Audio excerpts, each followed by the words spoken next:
Just before Abraham's last and most famous test, when God tells him to sacrifice his son, he faces another, less well-known test. When his wife, Sarah, tells him that he has to banish his eldest son, Yishmael, and Yishmael's mother, Hagar, Abraham's second wife.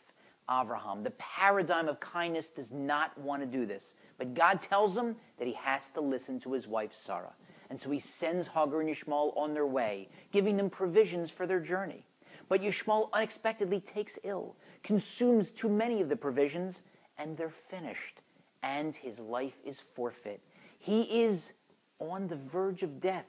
And his mother, Hagar, does something so stunning, so seemingly callous and cruel and selfish that it's tough to even read the passages, let alone understand them. She tosses him under a bush and then walks a distance away, saying, "I don't want to see the boy die."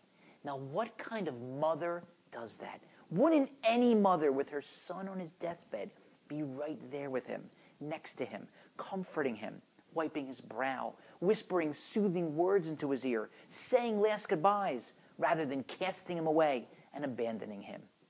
And how is it possible that none of Abraham's legendary kindness rubbed off on Hagar during all those years that she was his maidservant and then his wife? And even more curious, she's not just his one-time wife.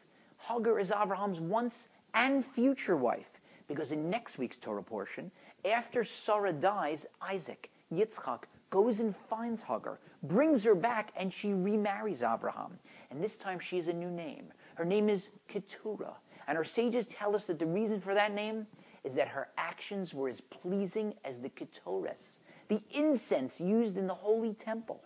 That's the same woman who cast off and abandoned her son because she couldn't bear to see him die. It doesn't seem to make sense, unless, perhaps, all of this was by design.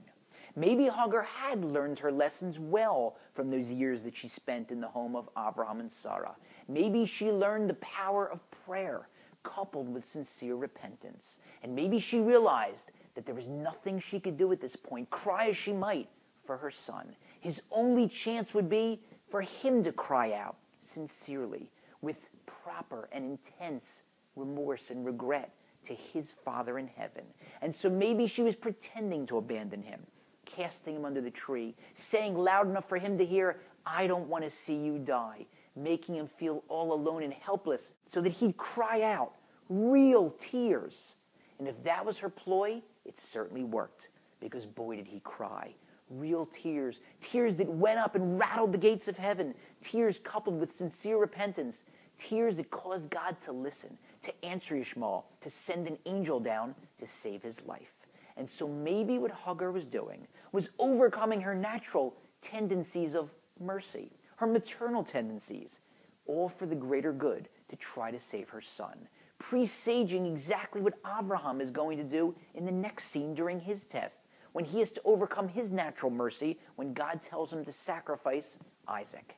And so maybe the Torah is hiding this message here in order to tell us we're not going to be asked to sacrifice our sons because none of us could handle that test. But we are going to be asked to make sacrifices. There will be times, time and again, when we will be asked to overcome our natural tendencies or our temptations or desires for the greater good in order to serve God. And when we do that and we succeed, we can, in a sense, bind God's arms up in heaven, implying a prayer to him, saying, "God, I know I'm not perfect. I know I may have strayed or sinned, but look what I just did. I just overcame my natural desires, my temptations for you. And so I ask you, when it comes time to analyze my deeds or misdeeds, instead of applying what might be your natural tendency of your attribute of judgment, your iron fist, instead I'm asking you to cover it up with a glove of silk and instead